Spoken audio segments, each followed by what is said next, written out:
तो दोस्तों, आज मैं एक किस्सा शेयर करूँगा विवेकानंद जी की लाइफ को लेके।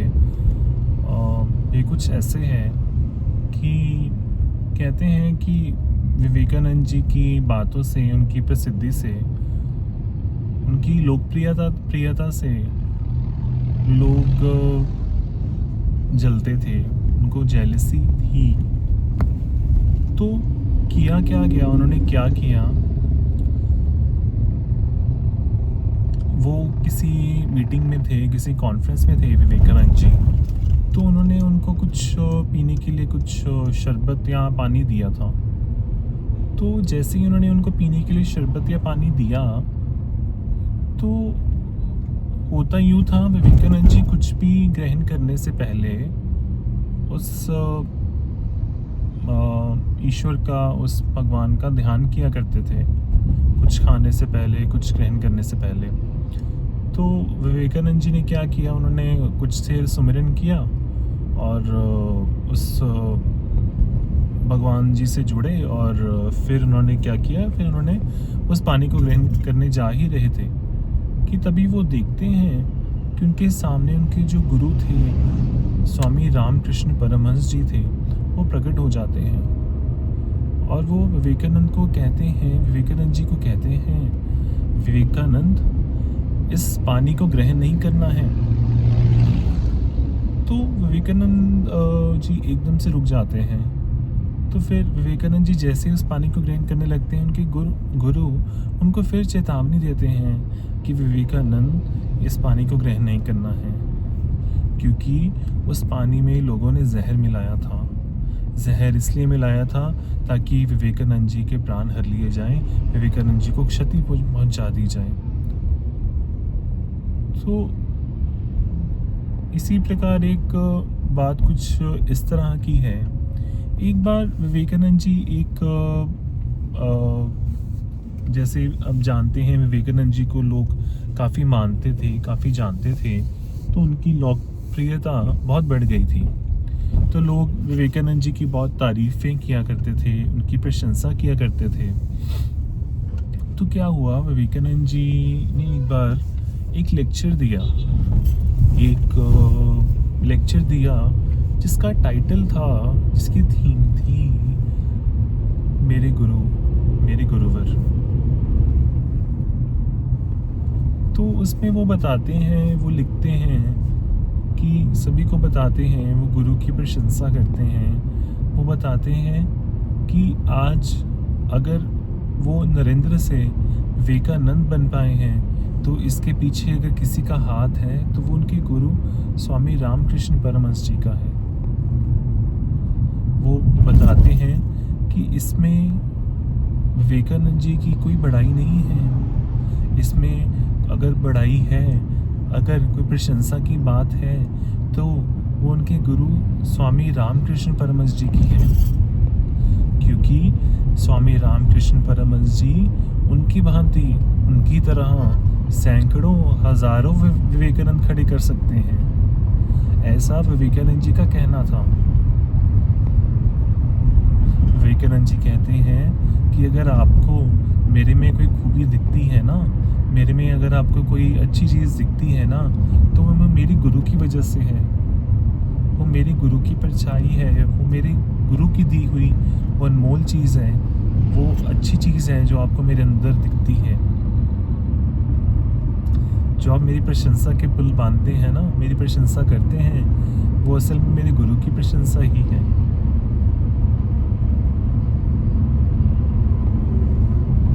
और दोस्तों, आपको पता है कि जब स्वामी विवेकानंद जी ने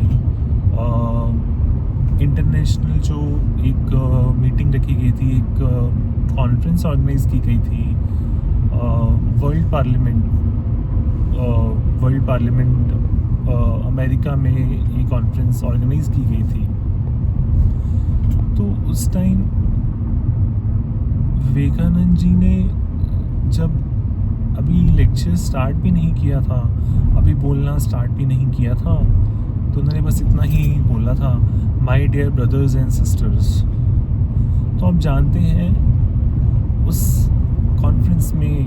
उस वर्ल्ड पार्लियामेंट में जितने लोग बैठे थे वो न जाने क्यों खड़े से हो गए और तालियां बजाने लगे। आश्चर्य की बात तो ये थी कि Vivekananda ji brothers and sisters बोलने वाले एक लौते व्यक्ति नहीं थे। उनसे पहले और उनसे बाद में कई लोगों ने ये चीज़ बोली थी, डियर ब्रदर्स एंड सिस्टर्स, पर उनके लिए वो ताली नहीं बजी।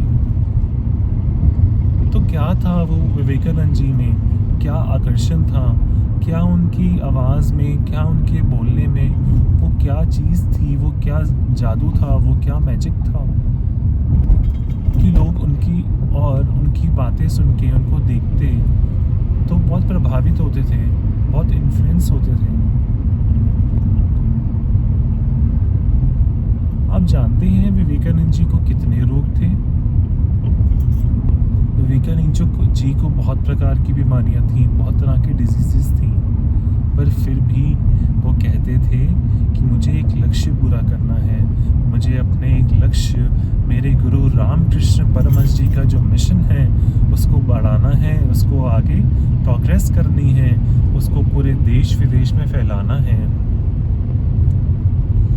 तो जैसे आप जानते हैं कि उसी दौरान जब विवेकानंद जी बाहर का टूर करते हैं, फॉरेन कंट्रीज़ में जाते हैं और इंडियन कल्चर का, अपने जो उनके रामकृष्ण परमहंस जो उनका मिशन रहता है उसका प्रचार करते हैं, उसके बारे में लोगों को बताते हैं। तो उस टाइम क्या होता है कि एक बार क्या होता है कि विवेकानंद जी जो रहते हैं वो प्रचार किए करते थे कि हमें मूर्ति पूजा नहीं करनी चाहिए, हमें फ़ोटो की पूजा नहीं करनी चाहिए। तो होता यूँ है, विवेकानंद जी उस समय जो टाइम चल रहा था, उस समय उनके जो गुरु थे रामकृष्ण परमहंस, वो इस धरती को छोड़कर जा चुके थे और उसका सारा भार उस सारे मिशन का भार विवेकानंद जी और उनके कुछ रामकृष्ण परमहंस जी के कुछ शिष्यों पे था। तो विवेकानंद जी, पता नहीं क्या होता है, विवेकानंद जी दरवाज़ा बंद करते हैं। जी हाँ, विवेकानंद जी दरवाज़ा बंद करते हैं और विवेकानंद जी रोते हैं। विवेकानंद जी फूट फूट कर रोते हैं। किसके सामने आप जानते हैं? वो अपने गुरु रामकृष्ण परमहंस जी की फ़ोटो निकालते हैं, उनसे बतियाते हैं, उनसे बात करते हैं और खूब रोते हैं, बहुत सा रोते हैं, जी जान से रोते हैं। तो विवेकानंद जी रोते क्यों हैं आप जानते हैं? क्योंकि उस समय उन्हें अपने गुरु की याद आती है, उनकी बातें, उनकी मेमोरीज़, उनकी यादें उनके जहन में, उनके दिल में कहीं ना कहीं उनको दिखती हैं, सुनती हैं, महसूस होती हैं। वे अपने गुरु को दिलो जान से याद करते हैं, उनसे बतियाते हैं, उनसे बात करते हैं और उन्हीं बातों में, वही बतियाते समय वो भावों में, वो इमोशंस में बह जाते हैं।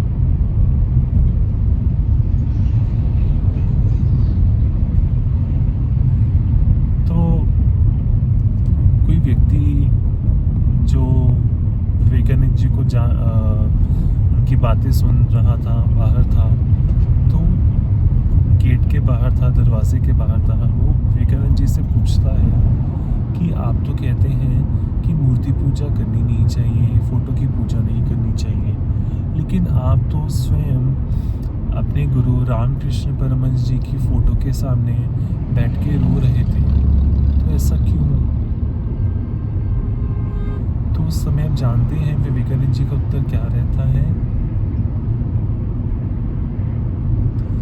विवेकानंद जी कहते हैं कि जब हमारा कोई प्रिय होता है ना, जिससे हम प्रेम करते हैं, जिससे हम प्यार करते हैं ना, तो उसके जाने के बाद ना हम उसकी फ़ोटो जो रहती है, उसका जो स्वरूप रहता है ना, उसको अपने घर में लगा लेते हैं।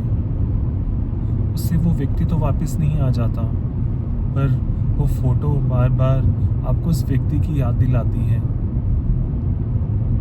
आपको उसकी मेमोरीज़ याद आती हैं, उनकी उस व्यक्ति से जुड़ी जो बातें होती हैं, जो यादें होती हैं, आपके ज़हन में कहीं न कहीं घूमती हैं, आपको याद दिलाती हैं उस व्यक्ति की। तो विवेकानंद जी बताते हैं ठीक उसी तरह उनके गुरु का वो फ़ोटो फ्रेम, गुरु की वो फ़ोटो उन्हें अपने गुरु की याद दिलाती थी। जब वो उस तस्वीर को देखते थे ना, तो उन्हें वो गुरु, वो भगवान, उनके गुरु भगवान याद आते थे, जिनकी वजह से वो आज विवेकानंद थे। तो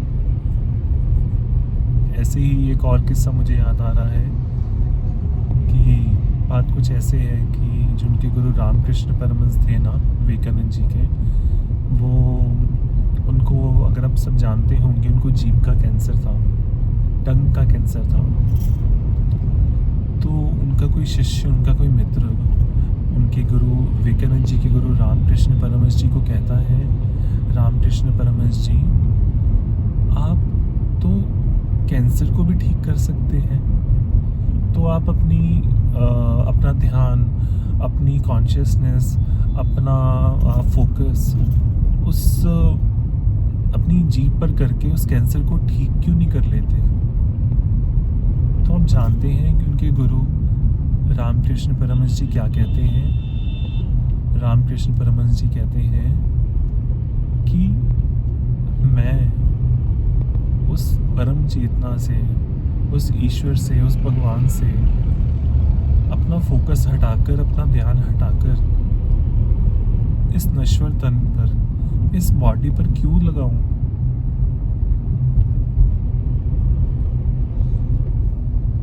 वो बताते हैं कि ईश्वर तो इतना अनमोल है, ईश्वर तो हैप्पीनेस है, वो अनंत स्वरूप है, वो हर टाइम, वो तो अनंत से, हैप्पीनेस से भरा है, वो तो प्रसन्नता से भरा है। उससे ध्यान हटाकर किसी और चीज़ पर ध्यान लगाना तो सही नहीं है।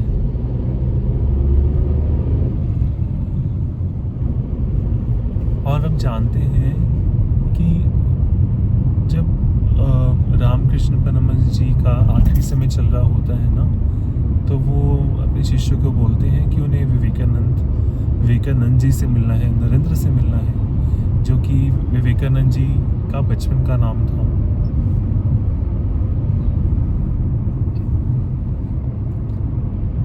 तो जब उनके गुरु का आखिरी समय रहता है, कुछ ही समय रह जाता है उनके गुरु रामकृष्ण परमहंस जी का, तो वो विवेकानंद जी को बुलाते हैं और उन्हें कहते हैं कि मैं रामकृष्ण मठ का सारा भार तुम पर सौंप के जा रहा हूँ,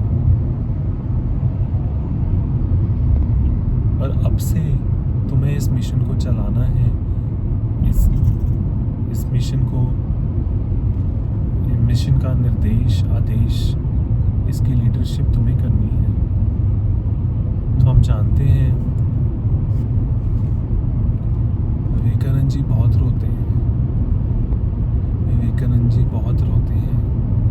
वो अपने गुरु को कहते हैं, रामकृष्ण परमहंस जी को कहते हैं कि उनमें कहाँ इतनी काबिलियत है कि वो इतने विराट, इतने विशाल मिशन को चला पाए। उनमें तो इतनी काबिलियत ही नहीं है कि वो अपने गुरु के मिशन को चला पाए, उसको निर्देश दे पाए। विवेकानंद जी रोने लगते हैं, विवेकानंद जी खूब रोते हैं, विवेकानंद जी फूट फूट कर रोते हैं। तो के गुरु कहते हैं, फिर भी तुम्हें सारा मिशन का संचालन करना है। वो बोलते हैं कि उनका आशीर्वाद, उनकी ब्लेसिंग्स विवेकानंद जी के साथ हैं, वो हर वक्त उनके साथ रहेंगे।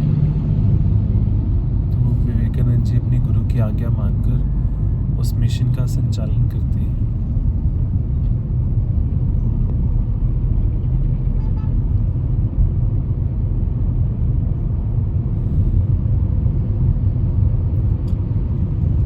तो एक एक बात तो मुझे और याद आ रही है, एक बार क्या होता है तो जो विवेकानंद जी को बुलाया जाता है ना वर्ल्ड पार्लियामेंट में, जो स्पिरिचुअलिटी का, जो रिलीजन का एक वर्ल्ड पार्लियामेंट होता है फॉरेन कंट्री में, तो उसमें जो विवेकानंद जी को बुलाया जाता है ना, तो उसमें विवेकानंद जी का जिस पते पे विवेकानंद जी को जाना होता है ना, वो पता गुम सा जाता है। और विवेकानंद जी जहाँ विवेकानंद जी थे वहाँ पे सब लोग जर्मन बोलते थे और विवेकानंद जी को जर्मन आती नहीं थी। तो ये हो रहा था कि किसी को विवेकानंद जी की बात समझ नहीं आ पा रही थी। विवेकानंद जी किसी से कम्युनिकेट नहीं कर पा रहे थे, किसी से इंटरेक्शन नहीं कर पा रहे थे। तो विवेकानंद जी किसी से बात नहीं कर पा रहे थे, बातचीत नहीं कर पा रहे थे। तो विवेकानंद जी को कोई जो उनके पास पता था, जहाँ उनको जाना था, जहाँ उनको स्टे करना था, वो पता भी गुम गया था। तो उस समय विवेकानंद जी जगह जगह भटकते हैं, सबका दरवाज़ा खटखटाते हैं, उनको अपने रहने के लिए स्थान ढूंढते हैं। और साथ ही साथ विवेकानंद जी के पास उस समय कोई पैसे भी नहीं थे। उनके पास जो पैसे थे, जो पैसा था, वो चोरी हो गया था। तो विवेकानंद जी को समझ नहीं आ रहा था कि अब वो करें तो क्या करें। लेकिन विवेकानंद जी ने कंप्लेंट नहीं की। विवेकानंद जी ने कोई कंप्लेंट नहीं की, कोई जिसको हम कहते हैं, कोई उदास नहीं हुए, कोई निराश नहीं हुए कि उनके पास कोई सुविधा नहीं है, कोई ऐसे ऑप्शन नहीं है, अपॉर्चुनिटी नहीं है कि वो किसी अपने स्थान पे रह सके, बैठ सके, आराम कर सके। विवेकानंद जी उस समय यूँ होता है, उन्हें एक स्थान सा मिलता है और एक नाली के पास एक स्थान होता है, वहाँ पे कुछ जगह रहती है बैठने के लिए। और वहाँ उस टाइम ठंड का मौसम होता है, ठंड भी पड़ रही होती है। तो विवेकानंद जी ऐसे ही ठंड में ना ध्यान में बैठ जाते हैं। विवेकानंद जी ध्यान करने लगते हैं, तो ध्यान करते करते वो ध्यान में खो जाते हैं। तो जैसे ही विवेकानंद जी ध्यान में बैठते हैं, वो गहरे ध्यान में चले जाते हैं। कुछ देर बाद क्या होता है, उनको आवाज़ सुनने लगती है, पानी की आवाज़ सुनने लगती है उन्हें। तो उनका ध्यान टूटता सा है। तो जब वो अपनी आंखें खोलते हैं तो वो देखते हैं कि एक लेडी, एक औरत उनकी तरफ चलकर आ रही है। तो उन्हें ऐसे लगता है कि वो साक्षात माँ काली हैं, वो साक्षात परमात्मा का रूप है जिनके पास चलकर आ रही हैं उनकी सहायता के लिए। तो ये जो हमने किस्से सुने, ये जो हमने बातें सुनी विवेकानंद जी की, इससे हमें ये तो समझ आता है कि विवेकानंद जी कोई साधारण इंसान नहीं थे। तभी तो हम कहते हैं, विवेकानंद तुझे ढूंढे ये जहां। विवेकानंद जी कोई साधारण इंसान नहीं थे। विवेकानंद जी वो तत्वज्ञानी थे, वो उस ईश्वर को देखने वाले थे। उनको भगवान का दर्शन करवाया था रामकृष्ण परमहंस जी ने। रामकृष्ण परमहंस जी विवेकानंद जी के गुरु थे। विवेकानंद जी सुमिरन करते हैं, विवेकानंद जी ध्यान करते हैं। विवेकानंद जी उस ईश्वर का ध्यान अपने घट भीतर करते हैं, अपने अंदर करते हैं, उस ईश्वर का सुमिरन करते हैं और ईश्वर का नाम जप करते हैं। तो एक बार किसी ने महाराज जी बताते हैं, आशुतोष महाराज जी बताते हैं कि ध्यान होता क्या है, ध्यान क्या होता है। तो महाराज जी बताते हैं कि ध्यान देह और ध्याता से मिलके बनता है, जिसमें देह होता है टारगेट, ध्याता होता है जो ध्यान कर रहा होता है। और ध्यान देह और ध्याता भगवान को और इंसान को जोड़ता है। और उसके बीच एक गुरु की आवश्यकता पड़ती है, जो उस तीसरे नेत्र को, जो उस दसम द्वार को खोलता है, जिससे एक इंसान को, एक आत्मा को उस ईश्वर के, उस भगवान के दर्शन होते हैं अपने अंदर ही। ठीक जिस प्रकार दर्शन विवेकानंद जी ने किए थे अपने अंदर, जब उनको गुरु रामकृष्ण परमहंस जी मिलते हैं।